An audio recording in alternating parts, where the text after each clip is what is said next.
धन पाहिजे, दौलत पाहिजे, नाव पाहिजे, लौकिक पाहिजे, विषय पाहिजे. काय आसक्ती आहे. आसक्ती तुमच्यावर सक्ती करते आणि सक्ती केल्यानंतर मग एकदा धनाची सक्ती करू लागलं मन, आसक्ती करू लागली म्हणजे ते वाटेल त्या पद्धतीने कमवतं, संपतं एक दिवस. चोऱ्या सुद्धा करतं. आपण काही वेळेला असं पेपरमध्ये वाचतो की लक्षाधीशाची मुलं चोरी करतात. म्हणजे हेही असं आश्चर्यच आहे की लक्षाधीशाचा मुलं चोरी का करतात? नाही, आसक्ती. आणि ती आसक्ती त्यांना सक्ती करते. मग त्यांचं मन त्यांच्या ताब्यात राहत नाही आणि मग वाटेल ते करतात आणि एक दिवस नको ते घडून जातो. तसं इथे काय केलं भगवंतानी? आसक्तीचं मडकं फोडून टाकलं. संसाराची आसक्ती असू नये असं मी म्हणत नाही, पण जेवढी असायला पाहिजे तेवढी असली तर बरी. वाजवीपेक्षा जास्ती त्रास होतो. जेवणामध्ये शेवटी आपल्याला तूप वाढतात. अत्यंत उत्कृष्ट म्हणजे तूप, म्हणून शेवटी वाढायचं. मराठीमध्ये एक शब्द वापरला जातो, अन्नशुद्धी. तूप म्हणजे काय आहे? खेड्यामध्ये अपभ्रंश झालेला शब्द आहे अनसूट.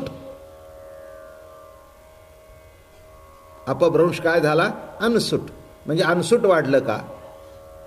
म्हणजे एकदा अनसूट वाढलं की आता सूट, म्हणजे जेवायला आता मोकळा सुटला. हा ना काय? पण खरा शब्द त्याचा असा आहे अन्न शुद्धी. अहो सुरुवात करा ना. आमच्या गुरुजींना विचार, ते म्हणतील अहो तूप वाढा ना. तूप वाढा. तूप वाढलं की पार्वती मध्ये हर हर. पण तूप पाहिजे. अन्न शुद्धी आहे, पवित्र आहे. ते तुमचं हृदय सुद्धा मृदू मधुर व्हावं लागतं. देवाची पावलं उठण्याकरता हे बघा, मार्बल जरी असला तरी पावलं उमटत नाहीत. जिथे मृदू मधुर हृदय असतं तिथे पावलं उमटतात. तुम्ही म्हणाल हा मार्बल आम्ही 200 रुपये स्क्वेअर फूटचा आहे. नाही नाही नाही उमटत. नाही उमटत. नाही उमटत. काय तसं तुम्ही म्हणाल मी इतका शिकलेलो आहे. तुम्ही म्हणाल 4 वेद 6 शास्त्र, मार्बल आहे. 18 पुराण ग्रनाईट आहे उत्तम. नाही पावलं उमटत, कारण कठीण आहे. हृदय कसं लागतं? मृदू मधुर. काय अंतःकरण कसं लागतं? मुलायम लागतं, मृदू मधुर लागतं. तसं कृष्ण भक्ती करून, उपासना करून गोपिकांचं अंतःकरण असं मृदू मधुर झालं होतं. आणि म्हणून त्याची चोरी केली. काय असतं हे मृदू मवाळ, हे जे मन आहे की नाही, त्याची चोरी करण्याकरता ते मडक्यात अडकलेलं आहे. पण एक गंमत अशी आहे, हे मन कशात अडकलेलं आहे माहितीये का तुम्हाला? आसक्तीच्या मडक्यात अडकलेलं आहे. कशाचं मडकं सांगतोय नीट लक्षात घ्या. आसक्तीचं मडकं. त्या आसक्तीच्या मडक्यात मन अडकल्या कारणाने ते लवकर पोचता येत नव्हतं. म्हणून देव म्हणले हात घालायचा नाही, याला काठी मारून फोडून टाका. आसक्तीचं मडकं फुटलं पाहिजे. एकदा मडकं फुटलं ना की साठवायची जागा संपली. बरं का? आसक्ती संपली की अनासक्ती आली. आणि अजून सांगतो, आसक्ती संपली की विषयांची सक्ती संपली. गोड शब्द प्रयोग आहे. आसक्ती संपली की विषयांची सक्ती संपली. आसक्ती आहे म्हणून सक्ती आहे. संसाराची आसक्ती नष्ट झाल्याशिवाय प्रभू जीवाच्या हातात सापडत नाही. आपण एक एक पायरी पुढे चाललोय. जास्ती काय अगदी प्रत्येक डिटेलमध्ये सांगत नाही, पण पुढे पुढे सरकत जाऊ. म्हणजे 2 वर्ष जे ऐकलं कारण आता शेवटी रासलेला आहे. काय काय सुटत गेलं म्हणजे काय काय भेटतं आणि काय काय सोडावं लागतं. अजून एक शब्द नीट वापरतो, सोडावं लागू नाही तर सुटावं. ज्याने सोडलंय तो केव्हा धरेल सांगता येत नाही, आणि ज्याचं सुटलंय त्याला धरण्याचा प्रश्न येत नाही. बरं का, ज्याची दारू सुटली ना तो पुन्हा पित नाही, पण बळजबरीने जर सोडली असेल ना तर हळूच. माझं बोलणं कळलं का? तसं आपोआप सुटावं लागतं. काही काही माणसं वैतागातून संसारातून बाहेर पडतात. एक सांगू का, बळजबरीने घडतो तो वैताग. काही काही माणसं बायकोचं जमत नाही, मग म्हणून तुम्ही बायको सोडली. जमतच नाही, सोडली का? गोपी शब्दाचा अर्थ मागे आपल्याला मी सांगितला. गोइंद्रियातून प्रभू प्रेमाचं रसपान जी करते, रस पीते, गोपी जी रस पीत असते ती गोपी. आणि अशा गोपींना गोकुळामध्ये कुणाचं दर्शन घडलं? निळोबार आपल्या गवळणीमध्ये म्हणाले, शुकादिकाची हृदयीचे ध्यान आम्हा जोडले हो न करिता साधन, सहजची पाचारिता येतसे धावोनी, प्रेमी आलिंगिता निवेतनु मनो, ऐशा गवळणी त्यानंद भरिता. शुकादिकाचे हृदयीचे ध्यान आम्हा जोडले हो न करिता साधन. खरंच आहे, शुकादिकांच्या हृदयीचं ध्यान गोकुळच्या गवळणींना सहज भक्तिभावामध्ये आणि त्या कारणामुळे ते उपलब्ध झालं. आपल्याला आता रासेपर्यंत पोचायचं आहे. रासलीला ही गोकुळातली शेवटची लीला आहे. त्याच्यानंतर भगवान आणि मथुरेला गेले. रासलीलेमध्ये सर्वांना तृप्त केलं भगवंताने, गोपींना तृप्त केलं. वृत्ती ही गोपी आहे. गोपी कोण आहे आणि ज्या गोपिका होत्या सांगेन मी आपल्याला थोडं थोडं थोडं. श्रुती स्मृती, मोठे मोठे ऋषी मुनी हे सगळे तिथे गोपी होऊन आले होते. लक्षात घ्या, मोठं आश्चर्यकारक घटना आहे. त्याच्याकरता काल एक एक लीला सांगत आपण पुढे सरकलो. काय काय जायला पाहिजे? अविद्येचा नाश, रजगुणाचा नाश. रजगुण नाहीसा झाल्यानंतर कन्हैया माखन चोरी करतो. एक लक्षात घ्या, हे मोठा गमतीदार विषय आहे. मन विषयाच्या मागे जातं. ते का जातं? कन्हैया त्याची चोरी करत नाही म्हणून. कन्हैयाने चोरी करण्याकरता ते मन तितकं त्याच्याशी एकरूप व्हावं लागतं. तेव्हा तो मन म्हणजे लोणी चोरतो तुमच्या मन माखन. ते मन सुद्धा असं मृदू व्हावं लागतं लोण्यासारखं. मन कसं व्हावं लागतं? भगवंताचं प्रेम अंतःकरणामध्ये प्रकट होण्याकरता, त्याच्याशी एकरूप होण्याकरता लोण्यासारखं नरम व्हावं लागतं. माखन चोरी केली. चित्त चोर म्हटलं त्याला. बरं का, तू आमचं मन चोरलंस म्हणजेच माखन चोरलं. म्हणून लक्षात घ्या, काही काही माणसं म्हणतात कृष्णाने लोणी चोरलं.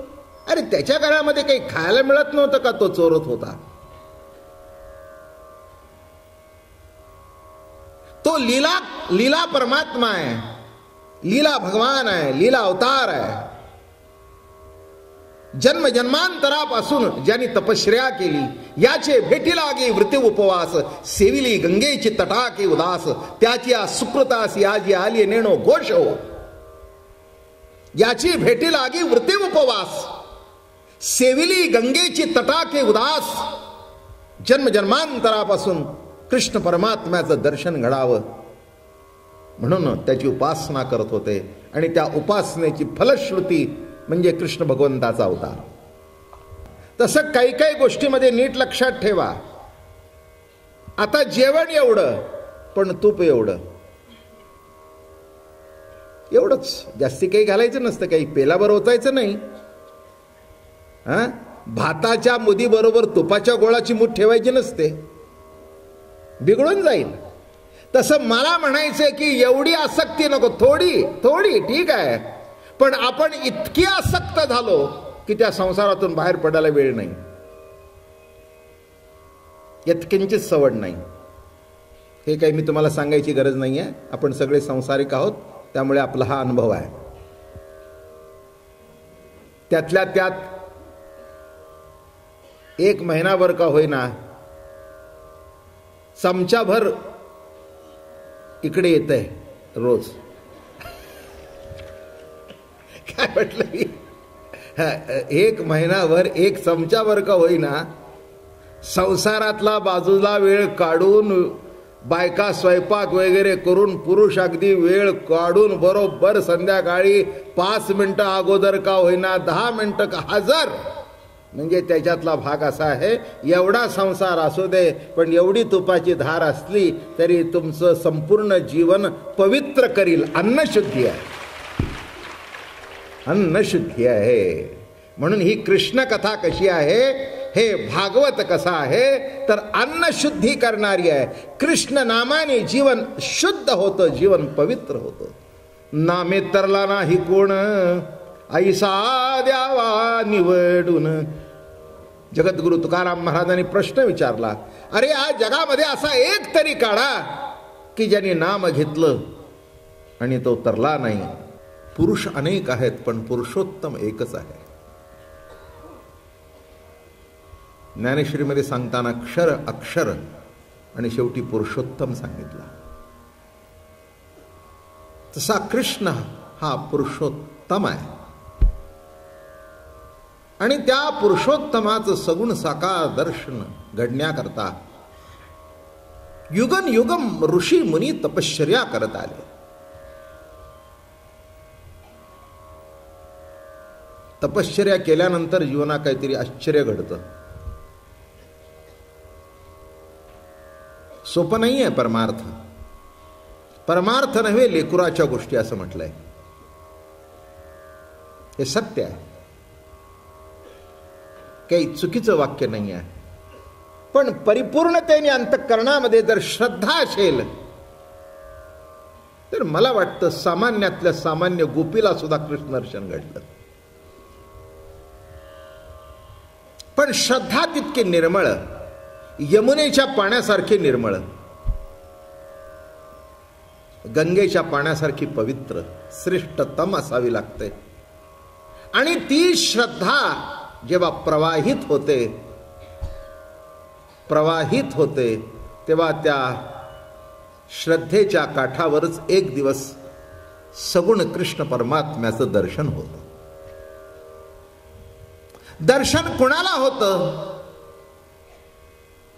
ज्यांचे हंडे रिकामे झालेले आहेत आणि भरून आणण्याकरता यमुनेच्या काठी जातात त्यांना.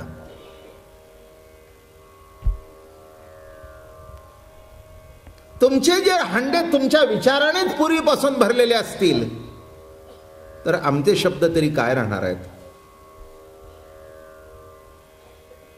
नाही का? म्हणून श्रवणाला येणाऱ्या माणसांनी आपली जरा भांडी रिकामी करून यावीत.